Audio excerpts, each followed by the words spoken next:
नमस्कार, सगरमाथा प्राइम समाचारमा स्वागत छ। म प्रसन्न ढुङ्गाना। नमस्कार, म जयन्ती पुडासैनी। सबैभन्दा पहिले मुख्य समाचार। कोरोना संक्रमणबाट थप 4 जनाको मृत्यु। मृतकको संख्या 95 पुग्यो। आज 525 जना संक्रमित थपिए। कुल संक्रमितको संख्या 24,957। कञ्चनपुरको महाकाली मावि क्वारेन्टिनमा करेन्ट लागेर एक महिलाको मृत्यु। कृष्णपुर नगरपालिकाले लापरवाही गरेको भन्दै स्थानीय आक्रोशित। वर्षातसँगै बबई, कर्णाली र 3 का सहायक नदीमा जलसतह बढ्दा बर्दियावासीमा चिन्ता। 20,000 घर परिवार जोखिममा। विश्वभर कोरोना संक्रमितको संख्या 2,08,52,000 नाघ्यो। 7,48,000 बढीको मृत्यु। 1,37,46,000 बढी निको भए। र पिएसए च्याम्पियन्स लिगको सेमिफाइनलमा प्रवेश। गैराती भएको खेलमा इटालियन क्लब एटलान्टा 2-1 गोल अन्तरले पराजित।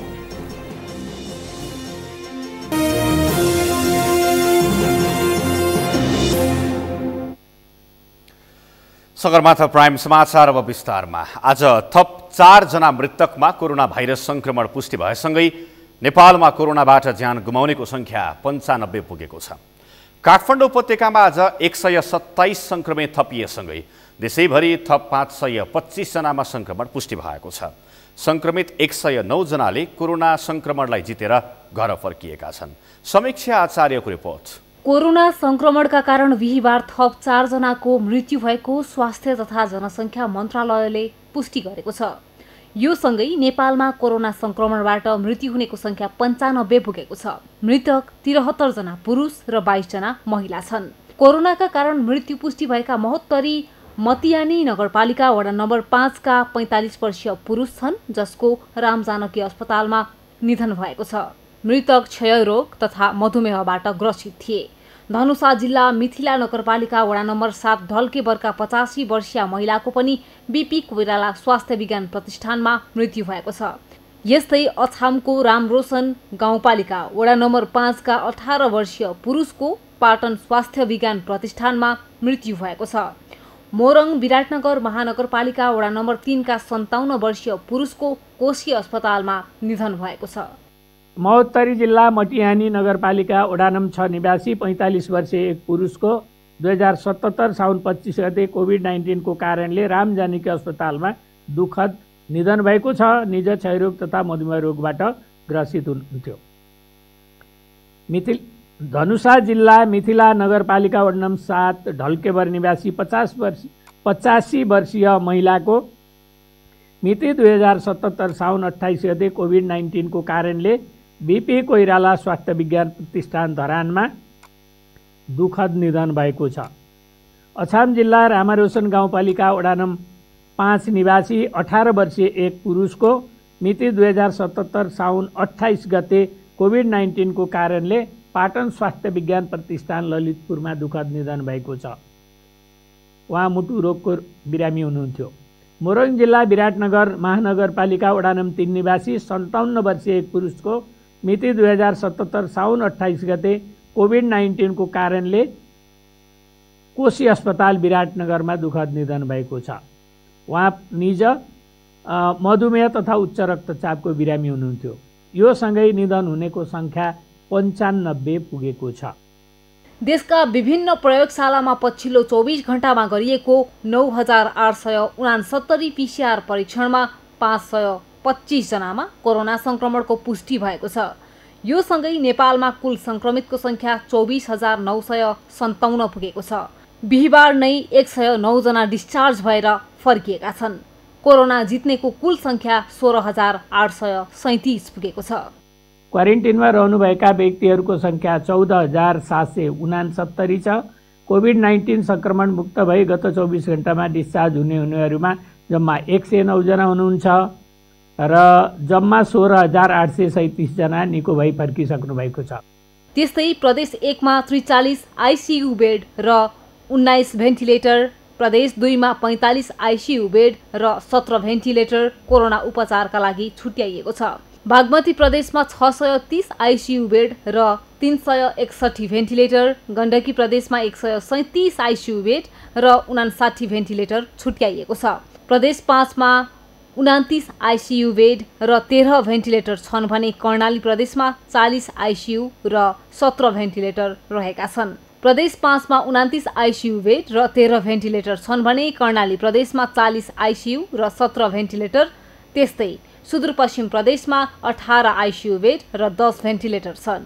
अहिले देशभरि सक्रिय संक्रमितको संख्या 8025 रहेको छ, जसमा प्रदेश 1 मा 725, प्रदेश 2 मा 3589, बागमती प्रदेशमा 1703, गण्डकी प्रदेशमा 242, प्रदेश 5 मा 680, कर्णाली प्रदेशमा 216 र सुदूरपश्चिम प्रदेशमा 870 छन्।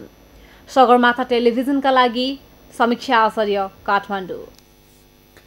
कञ्चनपुरको कृष्णपुर नगरपालिकाको लापरवाहीका कारण क्वारेन्टिनमा बसेकी महिलाको मृत्यु भएको छ।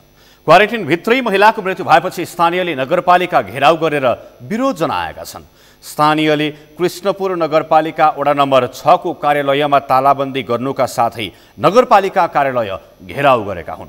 भारतबाट हिजो मात्रै घर आएकी राधाको महाकाली माध्यमिक विद्यालयमा रहेको क्वारेन्टिनमा करेन्ट लागेर मृत्यु भएको थियो। घटना भएको धेरै समय बितिसक्दा पनि सम्बन्धित निकायले ध्यान नदिएको स्थानीयको आरोप छ। हामी वार्ता गर्न आउनुहोस् भनेर मेयर साहब आएर बोलाउनु पर्यो के। मेयर साहबले जनताहरूलाई यहाँनिर कोही हुँदैन, यत्रो समस्या छ, उहाँ त्यहाँनिर आएर गर्छ भने हामी मेयर साहब त्यहाँ आएर मेयर साहबले भन्नुहुन्छ सम्बन्धित मान्छे गएर भित्र वार्ता गर्नु। नगरपालिकाको लापरवाहीका कारण राधा ओडको मृत्यु भएको र सम्बन्धित निकायले बेलैमा ध्यान नदिए आन्दोलनले उग्र रूप लिने स्थानीयको चेतावनी छ। जिम्मेवारी नेतृत्व गरिराख्नु भएको छ। उहाँहरू सबै साथीहरू बस्छौँ र पीडित परिवार पनि बस्नुहुन्छ। तर एउटा कुरो के हो भने त्यहाँ जो व्यवस्थापन गरेर क्वारेन्टाइन व्यवस्थापन गरिराख्नु भएको थियो उहाँलाई कारबाही गर्छौँ तपाईँले जनाउनु होइन भने हामी तपाईँसँग वार्ता गर्ने पक्षमा छैन। यो आन्दोलनले उग्र रूप लिनेछ। जिम्मेवार तपाईँ। यसअघि करेन्ट लागेर कुकुर स्याल समेत त्यही स्थानमा मरेका थिए। कुकुर स्याल मरेर दुर्घटनाको पूर्व सङ्केत मिले पनि नगरपालिकाले व्यवस्थापनमा ध्यान नदिँदा मान्छेकै मृत्यु भएको स्थानीयको भनाइ छ। नगरपालिकाले कोरोना रोकथाममा बजेट मात्रै सक्ने काम गरेको मर्मत गर्नुहोस्, करेन्टलाई सही गर्नुहोस्, भएन मरे। तर मर्नको कारण careless, work is very careless government डिस्ट्रिक्टको वर्क इज भेरी केयरलेस। भित्र बसेको मान्छेले इन्फर्मेसन गरेको थियो कि यहाँ करेन्ट आइरहेछ, यसलाई सही गर्नु, किन गरेन? नगरपालिकाले समयमा व्यवस्थापन नगरे फेरि पनि दुर्घटनाको खतरा नटरेको स्थानीयको भनाइ छ। विश्वभर कोरोना भाइरसको संक्रमण तीव्र रूपमा बढ्न थालेको भन्दै भोजपुरको उत्तरी व्यापारी केन्द्र दिङ्ला बजारमा निःशुल्क मास्क वितरण गरिएको छ। उद्योग वाणिज्य सङ्घ दिङ्ला शाखा र आदिवासी जनजाति समुदायको सहकार्यमा घर घरसम्म पुगेर सचेतनामूलक सन्देश र माइकिङ गर्दै मास्क वितरण गरिएको हो। भोजपुरबाट मोहन तामाङको रिपोर्ट। लकडाउन खुकुलो भएसँगै कोरोना संक्रमणको जोखिम बढेपछि उद्योग वाणिज्य सङ्घ दिङ्ला शाखाको आयोजनामा निःशुल्क मास्क वितरण गरिएको हो। मास्क नलगाई यात्रा गर्ने सर्वसाधारण र व्यापारी वर्गलाई सचेत गराउनका लागि उद्योग वाणिज्य सङ्घको आयोजनामा इलाका प्रहरी कार्यालय, आदिवासी जनजाति समुदायका साथै आइटिएफ डोजाङको सहकार्यमा घर घर पुगेर मास्क वितरण गर्दै सचेतना कार्यक्रम गरिएको हो। विश्वभर फैलिरहेको कोरोना भाइरस अनियन्त्रित भई फैलिएको अवस्थामा जिल्लाका विभिन्न मुख्य सहरहरूमा प्रत्यक्ष असर परेको कारण यसलाई परास्त गर्न सचेतनामूलक कार्यक्रम गरेको उद्योग वाणिज्य सङ्घ दिङ्ला शाखाले जनाएको छ। अरू समुदायमा नफैलोस् भन्नको निमित्त आज हाम्रै चाहिँ विशेष पहलमा मास्क वितरण कार्यक्रम र सचेतना कार्यक्रम चाहिँ हामीले एक चरणमा गरेका छौँ। यसको चाहिँ सन्देश भनेको फेरि अरू चाहिँ समुदायमा यो चाहिँ कोरोना भाइरस नफैलोस् भन्नु नै हो र तपाईँ हामी नै सचेत र सुरक्षित भयो भने मात्रै यो एउटा चाहिँ यसले चाहिँ सफलताको बाटो लिन्छ भन्ने हामीले विश्वास लिएका छौँ। सचेतना तथा साङ्केतिक कार्यक्रमबाट नागरिकले पाठ सिकेर सचेत हुनु उपयुक्त भए पनि नियम उल्लङ्घन गर्नेलाई कारबाही भने नरोकिएको प्रहरीको भनाइ छ। मास्क वितरणको जनचेतनापछि पनि मास्क नलगाई हिँडेको भेटिएमा सरकारले लागू गरेको नियम पालना नगर्नेलाई कानुन अनुसार कारबाही गर्ने इलाका प्रहरी कार्यालय दिङलाले जनाएको छ। हिसाबमा अहिले कोरोना फैलिरहेको छ। हाम्रो यो नेग्लिजेन्सले गर्दा हो। पहिलेदेखि नै भौतिक दूरी कायम गर्ने, मास्क लगाउने, सेनिटाइजरले हात सफा गर्ने, हात धुने, काम नपर्दा ननिस्किने भनेर जसरी चैत 11 गते लकडाउन सुरु भएदेखि नै सरकारले भनिरहेको छ। तर हामी जनताहरूले जति पनि हाम्रो मानिसहरू हुनुहुन्छ बस्नेहरू उहाँहरूले नमानिदिनाले आज यो परिस्थिति आएको हो। यता जिल्लाको सदरमुकाममा भने लकडाउन खुले पनि कोरोना संक्रमण नियन्त्रण तथा रोकथामका लागि जिल्ला प्रशासन कार्यालय भोजपुरले कडाई गरेको छ। सदरमुकाम तथा आसपासका बजार क्षेत्रमा कडाईका साथ मास्क लगाउन अनिवार्य गरिएको थियो, तर अटेर गरेर मास्क नलगाएको पाइएपछि प्रशासनले सदरमुकामको बजार क्षेत्रमा छड्के अनुगमन मार्फत कारबाही गरेको छ। मास्क नलगाई हिँड्ने सर्वसाधारण व्यापारीलाई 100 रुपैयाँ जरिवाना गरी मास्क दिएको प्रशासनले जनाएको छ। कोरोनाको संक्रमण अझै बढ्दै गइरहेको परिप्रेक्ष्यमा यस भोजपुर जिल्लामा पनि हामीले सतर्कता अपनाउन पटक पटक सूचनाहरू गऱ्यौँ, माइकिङहरू गऱ्यौँ र हामीले चाहिँ मास्क वितरण गर्ने अभियान पनि सञ्चालन गऱ्यौँ। त्यति गर्दा पनि सबै व्यक्तिहरूले मास्क नलाएको पाइएकोले उनीहरूलाई केही दण्डित नगरेसम्म सुधार नआउने अवस्था देखेर हामीले चाहिँ मास्क नलाउने व्यक्तिहरूलाई मास्क पनि दिने र 100 रुपैयाँ जरिवाना गर्ने पनि अभियान। कोरोना संक्रमणको जोखिमलाई मध्यनजर गर्दै मास्क नलगाई सडकमा यात्रा गरिरहेको भेटिएमा प्रहरीले कारबाही समेत गर्ने बताएको छ। योभन्दा अगाडि नै सदरमुकाम लगायत मुख्य सडक खण्ड र बजार क्षेत्रमा सर्वसाधारणको भिड बढ्न थालेपछि Nepal red cross society, Suaahara र स्थानीय सरकारवालाको सहकार्यमा प्रहरीले अभियान परिचालन गरेको थियो। यसअघि गत वैशाख 11 गते हतुवागढी गाउँपालिका 1 र गत जेठ 22 गते सडानन्द नगरपालिकाका 5 जनालाई कोरोना संक्रमण देखिएको थियो। हाल भोजपुर कोरोनाको सक्रिय संक्रमित मुक्त जिल्ला भएको छ।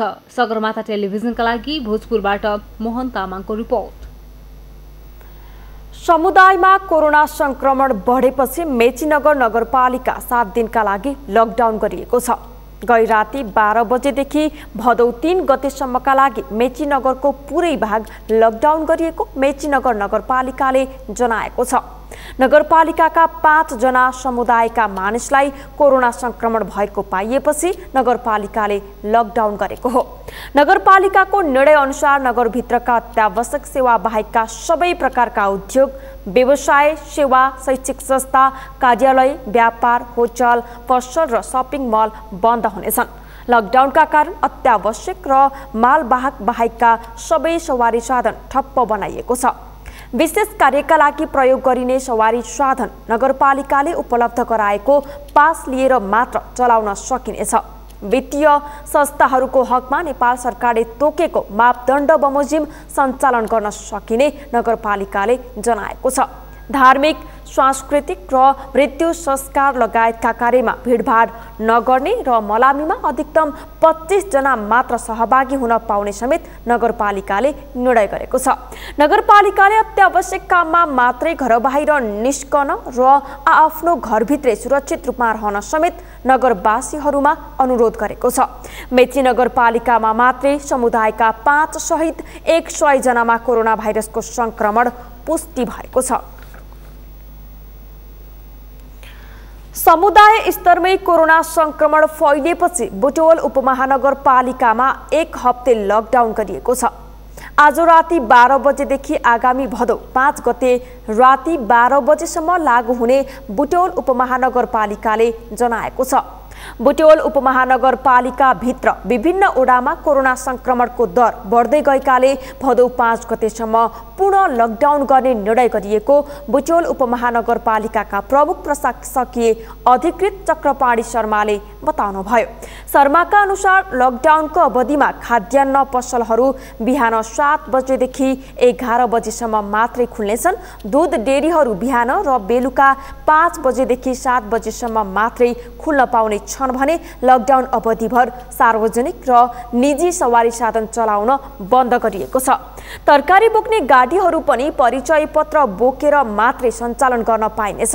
होटल तथा रेस्टुरेन्ट बन्द गर्न उपमहानगरपालिकाले निर्देशन दिएको छ। समुदायमा कोरोना भाइरस फैलिएको पुष्टि भएपछि बर्दियामा पनि जारी निषेधाज्ञा थप 3 दिन बढाइएको छ।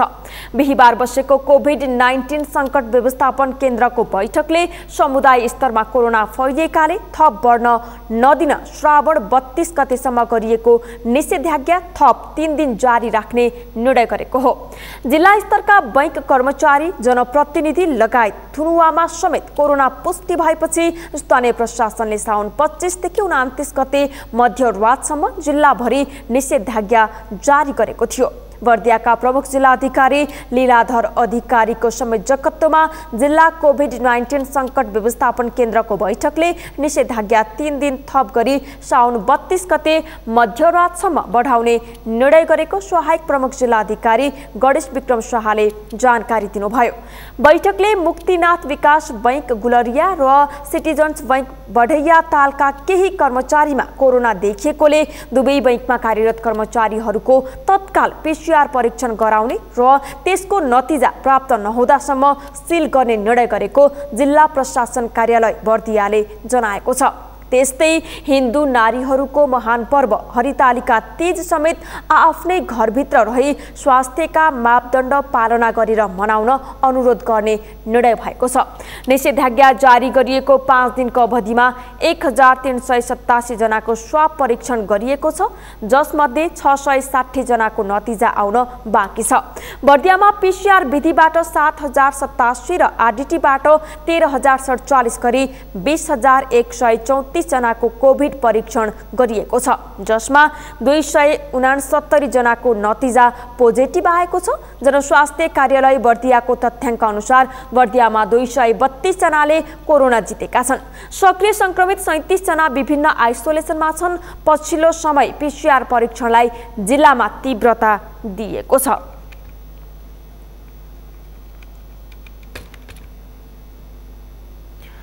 महाधिवेशनको आचार संहिता लागू भइसकेको अवस्थामा सभापति शेरबहादुर देउवाले विभागहरू गठन गरेको भन्दै कङ्ग्रेसभित्र देउवाको आलोचना सुरु भएको छ।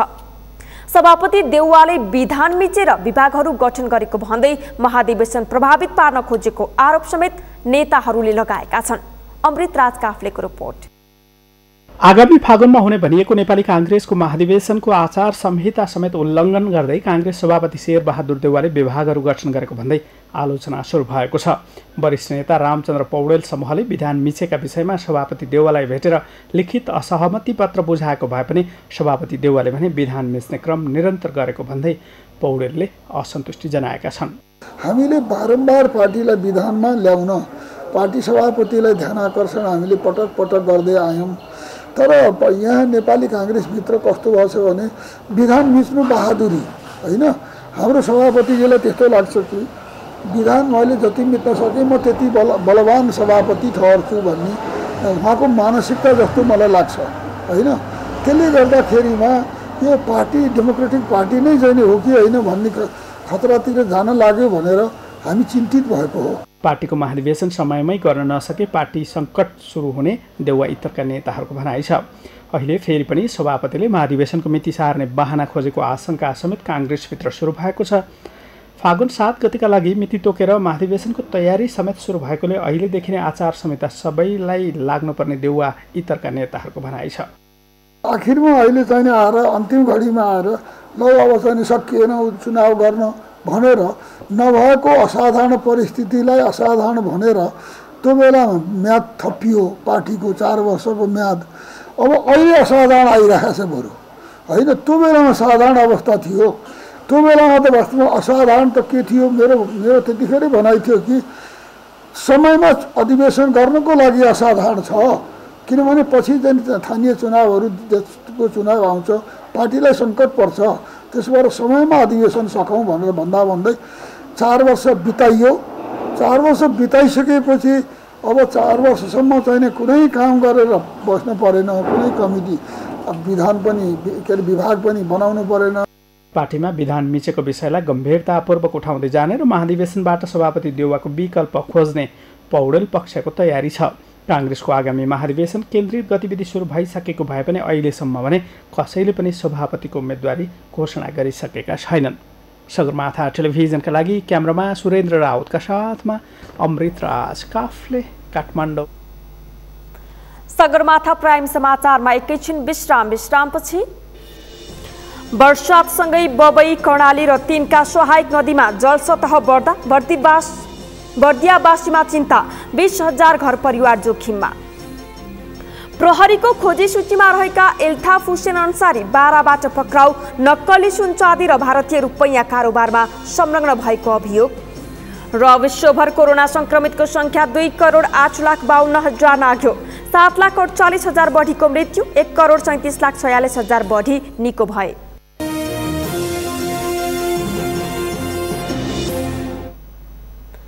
विश्रामपछि सगरमाथा प्राइम समाचारमा पुनः स्वागत छ।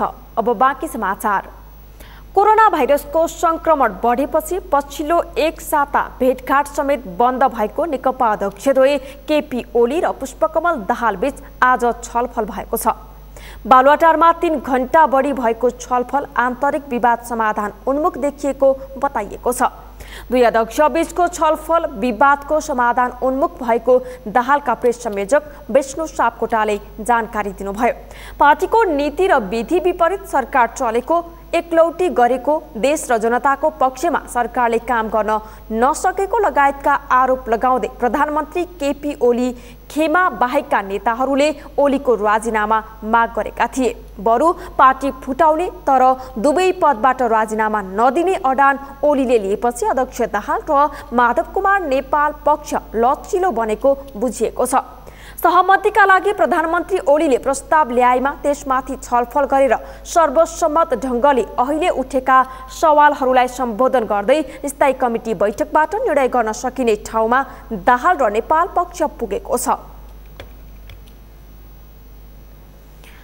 संसदीय समितिमा केही सांसदले मास्क नलगाएपछि अर्का एक सांसदले मास्कको प्रयोग अनिवार्य गर्न समिति सभापतिको ध्यानाकर्षण गराएका छन्।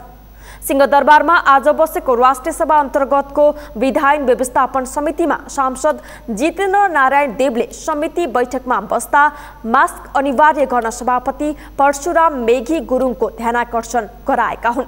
समितिमा रहेका विधेयकहरूलाई कसरी अघि बढाउने भन्ने विषयमा छलफल गर्न आज बैठक बोलाइएको थियो। बैठकमा सभापति गुरुङ, समिति सचिव लगायत केही सांसदहरू मास्क बिना बैठकमा सहभागी भएका थिए। सांसद देवले संवैधानिक आयोग, अदालत, सिंहदरबार, सचिवालय लगायत कोरोनाबाट प्रभावित भएकाले समिति बैठक बस्दा सबैले मास्क लगाउनु पर्ने बताउनुभयो। उहाँले मास्क बिना बैठकमा नबस्न सुझाव पनि दिनुभयो। यो कोठामा नबस्नु, जबसम्म बस्नुहुन्छ मास्क लगाएर बस्नु र कोही अनावश्यक बहादुरी नदेखाउनु। कोही बडा बहादुर हुनु होला, म त नलगाएर पनि मलाई लागे म बलियो छु भन्ने लाग्ला, तर तपाईँले नलाग्ला, तपाईँले अरूले सार्न सक्नुहुन्छ नि तपाईँको छेउको मान्छे। देवले बैठक बस्दा स्वास्थ्य सतर्कता अपनाई बस्नुपर्ने बताउनुभयो। यसअघि संघीय संसद सचिवालयले सांसदहरूलाई कोरोना संक्रमणबाट बच्न पूर्व सतर्कता अपनाउन सुझाएको थियो। बैठकले मङ्सिर महिनाभित्रै समितिमा रहेका विधेयकहरूको छलफल सक्ने र त्यसका लागि विज्ञहरूको पनि सुझाव लिने निर्णय गरेको छ। बर्दियाको बबई, कर्णाली र तीनका सहायक नदीहरूमा आएको बाढीले बर्दियामा वितण्डा मचाएका छन्। विगतदेखि नै उक्त नदीको वितण्डा खेप्दै आएका नागरिकलाई वर्षा अवधिभर डरमा बाँच्नुपर्ने बाध्यता छ। बर्दियाबाट मुरली गोडियाको रिपोर्ट। बर्दिया हुँदै बग्ने दुई ठुला नदी कर्णाली र बबईमा पानीको सतह बढेपछि बर्दियामा बाढीको जोखिम बढ्ने गरेको छ। वर्षौंदेखि बाढीको चपेटामा पर्दै आएका बर्दियावासी यस वर्ष बाढीले घरबार उजाडिने त्रासमा बाँचिरहेका छन्। जिल्लाको बबई, कर्णाली लगायत सहायक नदीमा सरकारले समयमै तटबन्ध निर्माणमा चासो नदिँदा हरेक वर्ष बाढी तथा डुबानको समस्या झेल्नु परेको राजापुर गेरुवा क्षेत्रका बासिन्दाको गुनासो छ। बाढ़ी पीत बबई नदी है, बबई नदी से जो है रास्ता जाता है, इधर पानी पीड़ित पानी आवत है नदी से, तो पूरा सब धान नष्ट हो जाता है, पूरा बाली खेत पाटो सब खत्म हो जाता है। तो इसके लिए जो पैसा आवत उधर से ऊपर से, तो जो है सभी पैसा सब ना रोड बनत है, ना खेत वाले जो नुकसान है उतना वो क्षतिपूर्ति पावत है। मुख्य नदी बबई र कर्णाली बाहेक सहायक नदीहरू गेरुवा, औराही, मान तथा बाधा खोलामा आएको बाढीले सयौं हेक्टर खेतीयोग्य जमिन नष्ट गरिदिने गरेका छन्। यस वर्ष पनि कृषि उपज बाढीले नोक्सान गर्ने भन्दै स्थानीय चिन्तित छन्। बाढीले बाँके र बर्दिया जोड्ने मुख्य सडक नै कटन गरेको छ भने बढी प्रभावितका लागि राहतको व्यवस्था समेत सरकारले नगर्दा पीडितहरू आक्रोशित छन्। अनि बाढी पीडितबाट पनि पीडित छन्। नदीको यो अब ठाउँ ठाउँमा अब ग्याप छ, सबै ठाउँ तटबन्धन छैन, त्यहाँबाट अनि पानी आउन सक्छ। मनसुन पूर्व तयारी तथा प्रतिकारी योजना 2077ले विगतमा झैँ यस वर्ष पनि बाढी आए 20,000 घर परिवार प्रभावित हुन सक्ने अनुमान गरेको छ। बाढी तथा डुबान भएमा प्रतिकारका लागि आकस्मिक योजना तयार पारिएको बर्दिया प्रशासनले जनाएको छ। विगत 12 वर्षको अवधिमा जिल्लामा बाढीबाट हजारौं मानिस प्रभावित छन् भने करोडौंको क्षति भएको छ। विगतमा बाढीको प्रभावका आधारमा यस वर्ष क्षति न्यूनीकरण गर्न आवश्यक सुरक्षा सामग्री सहितको उद्धारकर्मीको टिम तयारी अवस्थामा राखिएको बर्दिया प्रशासनको भनाइ छ। यस वर्ष हामीले राहत तथा उद्धारमा स्थानीय तह, सुरक्षा निकाय र जिल्ला प्रशासनको संयुक्त प्रयासबाट राहत तथा उद्धार कार्यलाई एकदमै फास्ट र हामीले एकदमै द्रुत गतिमा चाहिँ त्यसलाई चाहिँ रेस्पोन्स गर्ने बनाएका छौँ। गृह मन्त्रालयको परिपत्र अनुसार 25 सदस्यीय हाम्रो ऱ्यापिड राहत उद्धार टिम पनि हामीसँग गठन भएको छ। वर्षौंदेखि बाढीको प्रभावले मुक्त नभएका बर्दियावासीलाई जुनसुकै सरकार आए पनि वर्षायाममा ढुक्क निदाउन सक्ने वातावरण बन्न सकेको छैन। बबई तथा कर्णाली नदीको बाढीले आक्रान्त बनेका स्थानीय नदी नियन्त्रणका लागि सरकारसँग पटक पटक आग्रह गरिरहेका छन्, तर पनि अहिलेसम्म खासै सुनवाई नभएको स्थानीयको गुनासो छ। बाढी डुबानको स्थायी समाधान तथा खेतीयोग्य जमिन र धनजनको सुरक्षाका लागि नदीको बहाव नियन्त्रित गर्ने गरी तटबन्ध निर्माण गर्न आवश्यक देखिएको छ। सगरमाथा टेलिभिजनका लागि बर्दियाबाट मुरली गोडियाको रिपोर्ट। म्याग्दीको उत्तरै क्षेत्र हुँदै मुस्ताङ जोड्ने बेनी जोमसुम सडक अन्तर्गत म्याग्दीको गलेश्वर स्थित बेली ब्रिज 1 महिनापछि सञ्चालनमा आएको छ। गलेश्वरको पुल मर्मत भएपछि बेनीदेखि दानासम्म यातायात सञ्चालन भए पनि तितर, रूप्से र काभ्रे भिरको पहिरोले 76 किलोमिटर दूरीको बेनी जोमसुम सडकमा सिधा यातायात सञ्चालन हुन सकेको छैन। म्याग्दीबाट सन्तोष गौतमको रिपोर्ट। गत असार 26 गते बिहान रङ्गुगङ्गा नदीमा आएको बाढीले भत्काएको गलेश्वर पुलको जीप राखिएको पर्खाल पुनर्निर्माण गरेर पुल सञ्चालन गरिएको छ। राहुघाट तर्फको बेली ब्रिजको बीम राखिएको पर्खाल भत्किएको थियो। मर्मतको काम सकिएपछि हलुका सवारी साधन सञ्चालनका लागि खुल्ला गरिएको बेनी जोमसुम सडक आयोजनाले जनाएको छ। पुल मर्मतका लागि 8 मिटर अग्लो 446 घनमिटर ग्याबियन पर्खाल निर्माण भएको छ। पर्खालबाट नदीको सतहमा खसेको बेली ब्रिजलाई क्रेनको सहायताले 5 मिटर माथि तानिएको छ। सडक विभागको आकस्मिक मर्मत कार्यक्रमको बजेटबाट पुल मर्मत गरिएको हो। काम गर्ने क्रममा अलि अन्यलमै थियो, कसरी उचालेर बन्छ या बन्दैन, के गरेर हुन्छ, त्यसको लागि चाहिँ हामीले एक्सपर्ट टोली पनि मगायौँ र त्यो एक्सपर्ट टोलीले चाहिँ यो उचालेर सक्सेस हुन्छ भनेपछि चाहिँ हामीले टेस्ट गरेका हौँ र त्यसपछि हाम्रो काम चाहिँ 8 गते 6 गतेबाट सुरु भयो। अनि उचाल्नेवाला टोलीले 15 दिनदेखि 16 दिनसम्म उचाल्न लगाए र अहिले आएर 1 महिना 1 दिनमा हामीले हल्का सवारी चाहिँ पास गर्दैछौँ। अहिले करिब 50 लाख रुपियाँ लागत अनुमान गरिएको पुल मर्मतमा हालसम्म 46 लाख खर्च भइसकेको छ। पुल मर्मतका लागि म्याग्दीका जनप्रतिनिधि, प्रशासक, सुरक्षा अधिकारी र विभिन्न सङ्घ-सङ्गठनका प्रतिनिधिहरूले ढुङ्गा सङ्कलन तथा ढुवानी र ग्याबियन पर्खाल निर्माणका लागि श्रमदान गरेका थिए। श्रमदानबाट राउघाटको बस्ती संरक्षणका लागि पनि ग्याबियन पर्खाल निर्माण गरिएको छ। सबै जिल्ला प्रशासन, जिल्ला प्रहरी, सुरक्षाका निकायका सबै चारवटै निकायको अब यहाँको चाहिँ रौगाको के अरे समाजसेवी, युवा, आमासम्म सबै भएर चाहिँ केही दिनसम्म त्यहाँ चाहिँ जनसर्वदान गर्ने काम हो। यो कामले अलिकति चाहिँ छिटो छरितोसँग पुल छिटो सम्पन्न भएको गाउँपालिकाले छ। बेली ब्रिजको छेउमा निर्माणाधीन पक्की पुलको ठेकेदारलाई पनि काममा फर्काइएको छ। गलेश्वरमा विक्रमसम्म 2064मा नेपाली सेनाले 25 मिटर लामो बेली ब्रिज निर्माण गरेको थियो। गलेश्वरको पुल मर्मत भएपछि बेनीदेखि अन्नपूर्ण गाउँपालिका 3 खाम भित्तासम्म यातायात सञ्चालन हुन थालेको छ। जोमसुम तर्फबाट घाँसा आउँदै काभ्रे भिरसम्मको सडक मर्मत सकिएको छ। रूप्से, तितर र काभ्रे भिरमा पनि सडक मर्मत सकिएपछि बेनी जोमसुम सडकमा सिधा यातायात सञ्चालन हुनेछ। सडक अवरुद्ध हुँदा मुस्ताङका साथै म्याग्दीको अन्नपूर्ण र रघुगङ्गा गाउँपालिकामा दैनिक उपभोग्य निर्माण सामग्री, इन्धन ढुवानी र कृषि उपज निकासी हुन सकेको छैन। बिरामीहरू अस्पताल पुग्न हेलिकप्टर चार्टर गर्नु परेको छ। सगरमाथा टेलिभिजनका लागि म्याग्दीबाट सन्तोष गौतमको रिपोर्ट। काठमाडौँमा फेला परेको पित्तललाई सुन बनाएर तस्करी समूहका आरोपी इल्ताफ हुसेन अन्सारीलाई पक्राउ गरेको छ। आज बिहान बाराको निजगढबाट जिल्ला प्रहरी कार्यालय पर्सा अन्तर्गतको क्राइम ब्रान्चको टोलीले फिल्मी शैलीमा इल्ताफलाई नियन्त्रणमा लिएको हो। ना 56 प 75 18 नम्बरको मोटरसाइकलको पछाडि बसेर यात्रा गरिरहेका अन्सारीलाई राजमार्गको निजगढ बस पार्क प्रतीक्षालय नजिकैको सडकबाट करिब 8:30 बजेको समयमा प्रहरीले पक्राउ गरेको हो। भारतीय नक्कली नोटको कारोबारी तथा अवैध सुनको ओसार पसारमा संलग्न अन्सारी लामो समयदेखि प्रहरीको खोजी सूचीमा थिए। अन्सारी पछिल्लो पटक काठमाडौँमा 15 किलो सुन चाँदी प्रकरणमा मुछिएका थिए। काठमाडौँको कमल पोखरीबाट अन्सारी 1511 नम्बरको स्कर्पियो गाडीलाई प्रहरीले पछ्याएपछि सुन चाँदी भएको झोला फ्याँकेर स्कर्पियोमा भागेका थिए। इल्ताफ 2068 साल असार 28 गते बरामद भएको 54,95,000 नक्कली भारतीय रुपैयाँका मुख्य कारोबारी पनि हुन्। त्यसपछि फरार अन्सारीलाई CIB ले 2072 साल जेठमा पक्राउ परि 3 वर्षपछि छुटेका थिए। उनको निकट सम्बन्ध 7,67,94,000 नक्कली भारतीय नोटसहित पक्राउ परेका युनुस अन्सारीसँग पनि रहेको प्रहरीको दाबी छ। कपिलवस्तुको एक सामुदायिक वन उपभोक्ता समितिका पदाधिकारीले वृक्षारोपणको नाममा किसानले लगाएको हरियै धान काटेर नष्ट गरिदिएपछि किसानले असन्तुष्टि जनाएका छन्। बाणगङ्गा नगरपालिकाको वडा नम्बर 10 स्थित दानापुरका 5 जना किसानले लगाएको करिब 10 कट्ठा क्षेत्रफलको धान वन क्षेत्रमा पर्ने भन्दै सामुदायिक वनका पदाधिकारीले नष्ट गरेपछि किसानले असन्तुष्टि व्यक्त गरेका हुन्।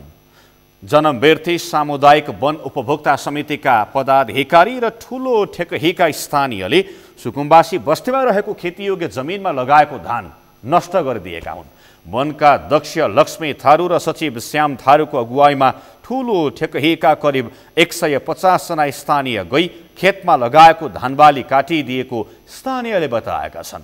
वन उपभोक्ता समितिका सचिव श्याम थारूले भने गत वैशाख जेठमा मात्रै नयाँ अतिक्रमण गरेकाले सो क्षेत्रमा धान लगाउनु भन्दा पहिलेदेखि नै पटक पटक खनजोत नगर्न भने पनि नमानेपछि बाध्य भएर धान काटेको बताउनु भएको छ।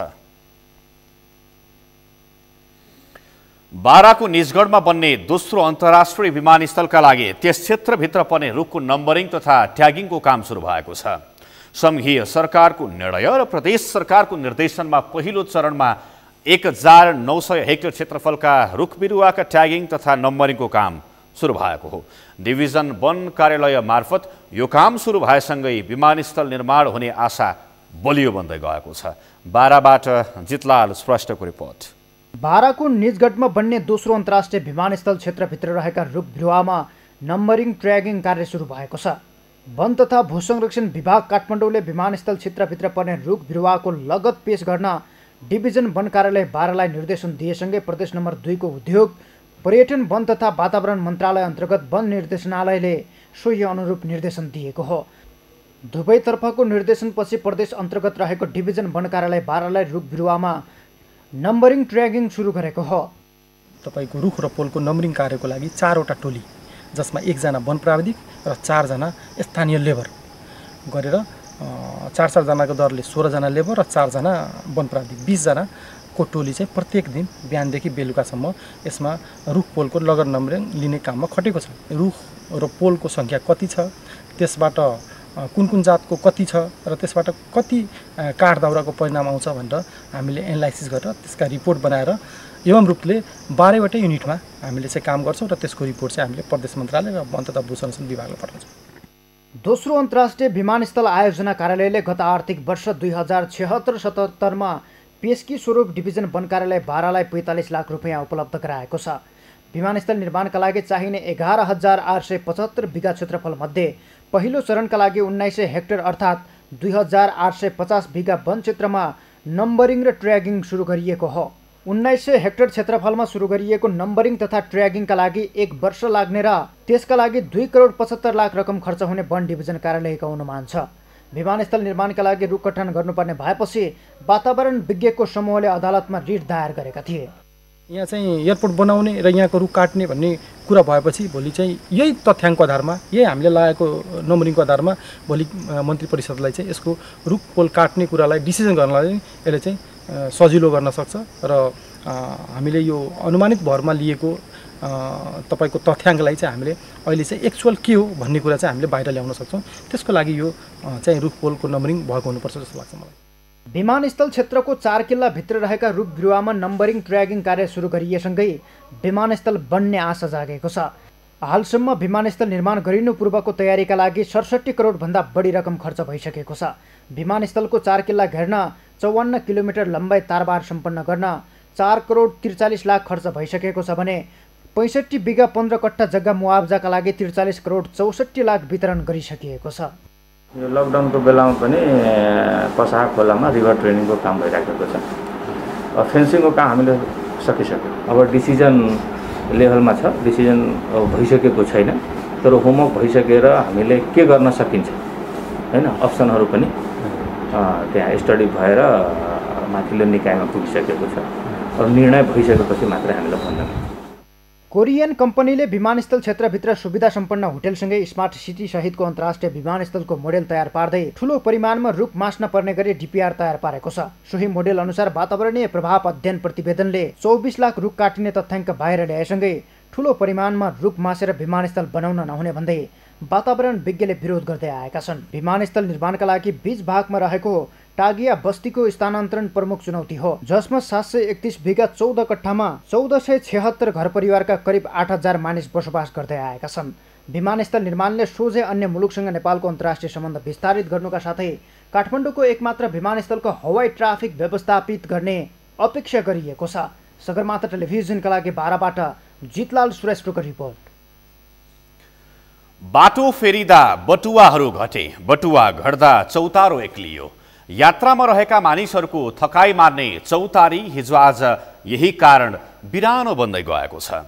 चौतारो दिवंगत व्यक्तिको सम्झना तथा धार्मिक आस्थाका आधारमा पनि बनाइन्छ। चौताराहरू एक्लिएसँगै पुर्खाहरूको सम्झना र धार्मिक भावना पनि घट्दै गएको छ।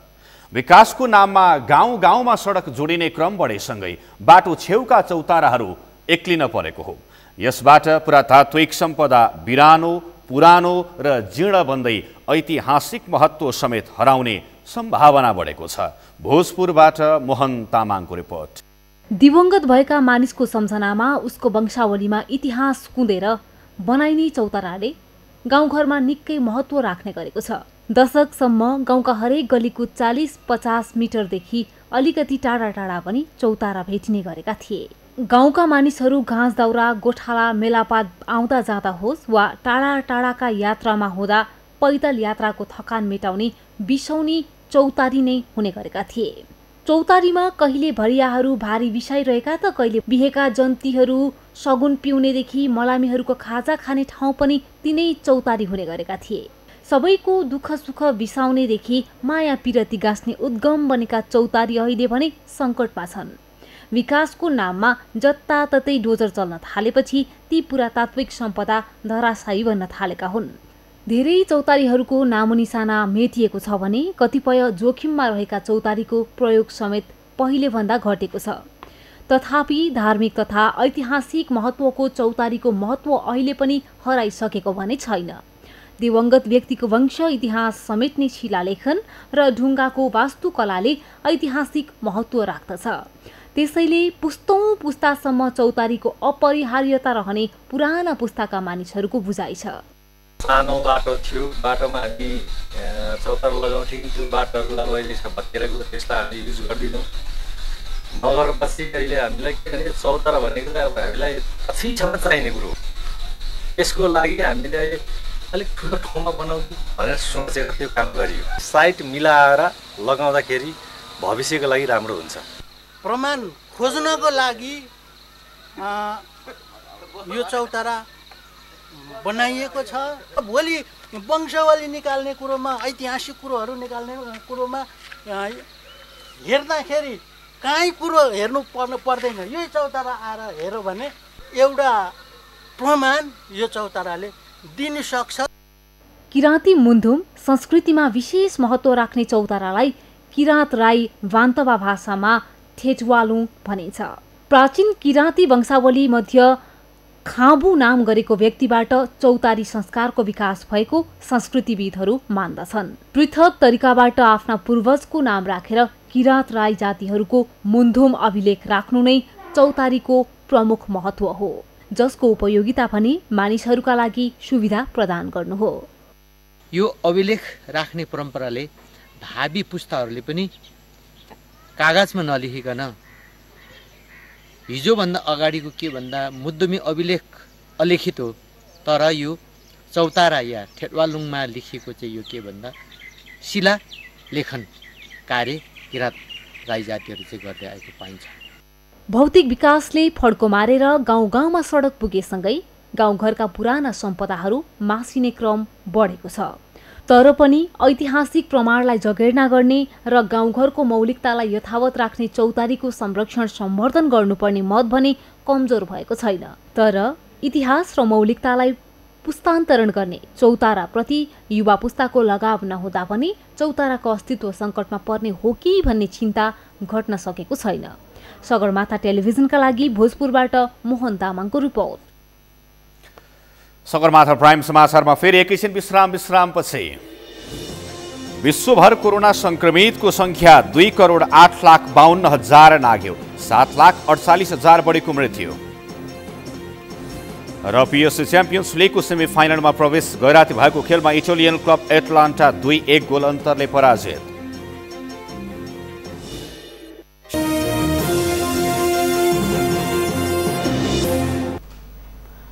अब पालो अर्थ समाचारको।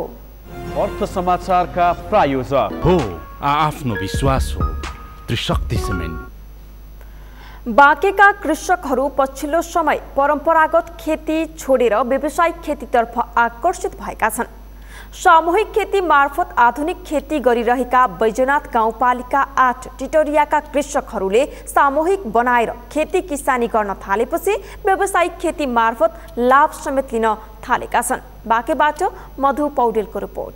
बाँके जिल्ला बैजनाथ गाउँपालिका टट्रिया 8 का कृषकहरू यति बेला सामूहिक खेतीतर्फ आकर्षित भएका छन्। विगतमा एक्लै परम्परागत कृषि कर्म गर्दै आएका किसानहरूले पछिल्लो समय समूह निर्माण गरी तरकारी लगायतका नगदे बालीको सामूहिक खेती गरेका हुन्। सामूहिक खेती गर्दा कृषकले उत्पादन गरेको कृषि उपज बिक्री वितरणमा सहज हुन सकेको छ भने सामूहिक खेती गर्दा उनीहरूले विभिन्न ज्ञान समेत सिक्ने मौका पाएका छन्। परम्परागत खेती किसानी भन्दा केही फरक गर्न सकेका कृषकहरू समूहमा जोडिएपछि आफूहरूको दैनिकी नै परिवर्तन भएको भन्दै खुसी देखिएका छन्। आमदानी हुई तो हमरे बहुत मोरा लड़का प्रखंड फिर हमन के घर स्थिति चलेना बहुत गाढ़ हो रहे पहले।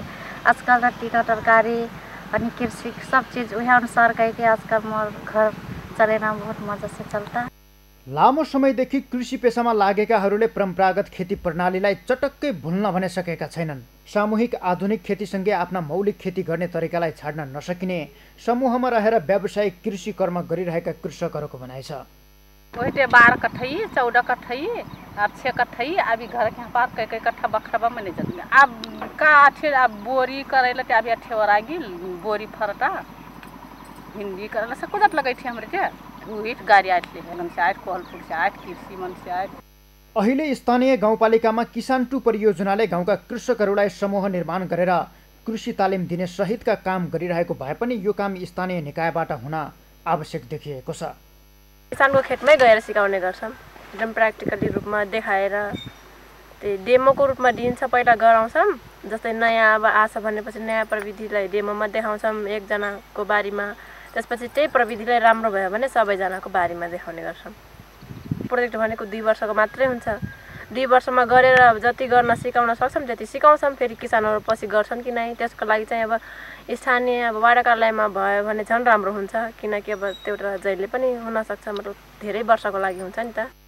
खास गरी तराई भेगका कृषकहरूको जीवन निर्वाह खेती किसानीबाटै हुने भएकाले कृषकका लागि विशेष योजनाहरू सरकार मार्फत नै आउनुपर्ने स्थानीय अगुवाहरूको भनाइ छ। व्यवसायीकरणमा आफ्नो कृषि पेसालाई व्यवसायीकरणमा लैजाने बेलामा स्थानीय सरकारले विशेष गरी चाहिँ उनीहरूले चाहिने मल, उनीहरूले चाहिँ उन्नत जातको चाहिँ बिउ र मल म चाहिँ किसानले चाहिँ व्यवस्थापन गर्नको लागि चाहिँ पहल गर्नुपर्छ र उनीहरूले चाहिँ उत्पादन गरेको चिजलाई चाहिँ सप्लाई गर्नको लागि चाहिँ एउटा उनीहरूलाई चाहिँ किसिमको वातावरण बन्नुपर्दछ। नेपाललाई कृषि प्रधान देश भनिए पनि कृषि पेसा प्रमुख आकर्षणको पेसा बन्न सकेको छैन। कृषकहरू सरकारको प्राथमिकतामा पर्न नसक्दा हरेक वर्ष समयमा बिउ नपाउने, मल नपाउने एवं सिँचाइको समस्या हुने गरेको छ। सरकारले कृषकका लागि प्रदान गर्ने भनेर आउने कृषि अनुदानमा समेत किसानका नाममा पहुँचवालाले मात्र पाउँदा कृषि पेसातर्फ युवा आकर्षण घट्दो क्रममा छ। नागरिकलाई कृषि पेसातर्फ आकर्षित गर्न स्थानीय प्रदेश र सङ्घीय सरकारबीच समन्वयात्मक सहकार्य आवश्यक देखिएको छ। सगरमाथा टेलिभिजनका लागि बाँकेबाट मधु पौडेलको रिपोर्ट। यो सँगै हामी सगरमाथा प्राइम समाचारको अन्त्यमा छौँ। अन्त्यमा मुख्य समाचार फेरि एकपटक। कोरोना संक्रमणबाट थप 4 जनाको मृत्यु, मृतकको संख्या 95 पुग्यो। आज 525 जना संक्रमित थपिए, कुल संक्रमितको संख्या 24,957। कञ्चनपुरको महाकाली मावि क्वारेन्टिनमा करेन्ट लागेर एक महिलाको मृत्यु, कृष्णपुर नगरपालिकाले लापरवाही गरेको भन्दै स्थानीय आक्रोशित। वर्षातसँगै बवई, कर्णाली र तिनका सहायक नदीमा जलसतह बढ्दा बर्दियावासीमा चिन्ता, 20,000 घर परिवार जोखिममा। विश्वभर कोरोना संक्रमितको संख्या 2,08,52,000 नाघ्यो, 7,48,000 बढीको मृत्यु, 1,37,46,000 बढी निको भए। र पिएससी च्याम्पियन्स लिगको सेमिफाइनलमा प्रवेश गैराती भएको खेलमा इटालियन क्लब एटलान्टा 2-1 गोल अन्तरले पराजित। हौस् त सगरमाथा प्राइम समाचार अहिलेलाई सकियो। तपाईँ समाचार बुलेटिनका साथै सगरमाथा टेलिभिजनका सम्पूर्ण कार्यक्रम www.sagarmatha.tv मा पनि पढ्न र हेर्न सक्नुहुनेछ। युट्युबमा youtube.com/सगरमाथा टिभी नेपालमा हेर्न सक्नुहुनेछ। साथै तपाईँ हामीलाई फेसबुकमा पनि facebook.com/STV नेपालमा फलो गर्न सक्नुहुनेछ। समाचारको शिखर, नेपालको गौरव, नेपालको पहिलो न्युज च्यानल सगरमाथा टेलिभिजन हेर्दै गर्नुहोला। नमस्कार।